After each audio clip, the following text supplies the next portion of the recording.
ஒரே சந்தோஷமா இருக்காரு பாண்டியன். ஏன் அப்டின்னா அவருடைய மகன்கள்ல இப்ப அவர் எவ்வளோதான் திட்டினாலும் கதிர் மேல அவருக்கு ஒரு தனி பாசம் இருக்க மாரி ஒரு அழகான ஒரு ட்ராக் கொண்டு போறாங்க. என்ன மாரியே இருக்கான் அவன். அதனால தான் எனக்கு பயமா இருக்கு. அவன் ரொம்ப பிடிவாதமா இருக்கான். ஆனா அதே சமயத்துல என்னாலயே அவன் முன்னாடி ஈகோவ குறைச்சுக்க முடியல அப்படிங்கிறதெல்லாம் நல்லா காட்டுறாங்க.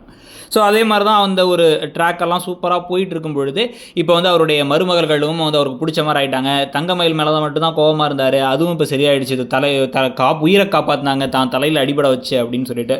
ஸோ இப்போ எல்லா வகையிலையும் அவர் சந்தோஷமாக இருக்க இப்போ இப்போ இந்த டியூஷனுக்கும் பெர்மிஷனையும் கொடுத்துறாரு. இவங்களும் சந்தோஷமாக டியூஷன் கிளம்புறாங்க ராஜி. ஆனால் அப்பயும் இந்த பக்கத்து வீட்டிலேருந்து கொஞ்சம் ஓவர் பேச்சுகள் அதிகமாகுது. வேணுன்னே ஃபோன் பேசிகிட்டு இருக்கும்போது ஜாடமாடையாக நாங்கள் ஒரு பிள்ளையை வளர்த்தோம், ஆனால் அவள் ஒரு உதவாக்கரையோட போயிட்டா அப்படின்னு சொல்லிட்டு சூரியவம்சம் படத்தை டைலாக்லாம் சொல்லிகிட்டு இருக்க.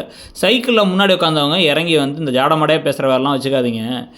நான் டியூஷன் எடுக்க போகிறேன், என் மாமனார் ஒத்துக்கிட்டாரு அப்படின்னா என்ன அந்த 2000 ரூபா காசுக்காக டியூஷனுக்காக போகிறதுக்கு இவ்வளோ சிம்மரா, இவ்வளோ சீனா அப்படின்னு அவர் கேட்க, ஏன் காசு 2000 நாள் நான் உழைச்சி போய் சம்பாதிச்சுட்டு வரேன். நான் உங்களை மாதிரி வட்டிக்கு விட்டு மற்றவங்க வயிற்றுச்சலை சம்பாதிச்சு கொட்டிக்கல அப்படின்னு கூப்பராக பேச கட்டுப்பாவரார் சக்திவேல். இது எல்லாத்துக்கும் சேர்த்து அந்த குடும்பத்தை பழி வாங்கணும். நம்ம வீட்டிலே 2 ஓவராக பேசுகிறாங்க. இந்த வீட்டில் இருக்கவனுங்க அங்கேருந்து பிரசாதம் வாங்குறானுங்க, கூப்பிட்டு சாப்பாடு வாங்கி சாப்பிட்றானுங்க, நம்மளை ஒதுக்குறானுங்க அப்படிங்கிறதும் இவருடைய ஒரு ஆணாதிக்க மனப்பான்மை ஒரு பக்கம், ரொம்ப ஆரம்பத்தில் இந்த ஊர்க்காரங்க என்ன பேசுவாங்கன்னு யோசிக்கிற மனப்பான்மை ஒரு பக்கம், எல்லாத்தையும் சேர்த்து ஆள் ரொம்ப கடுப்பாய் சீக்கிரமாகவே அரசிக்கும் குமரவேலுக்கும் இடையில் ஒரு காதலை உண்டு பண்ணி ஒரு கல்யாணத்தை ஏற்பாடு பண்ணி எப்படியா நடத்தணும்.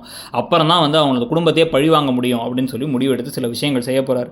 ஆனால் அது எப்படி பேக் ஃபயர் ஆக போகுது, குமரவேல் நிஜமாவே காதலில் விழுந்துட போகிறாரா அப்படிங்கிறத பொறுத்து இருந்து பார்க்கணும். நடுவில் இந்த கதிர்ராஜி ட்ராக் வேறு நெருக்கமாயிட்டு இருக்கிறத பற்றி உங்கள் கருத்து என்னங்கிறத சொல்லுங்கள். தேங்க்யூ.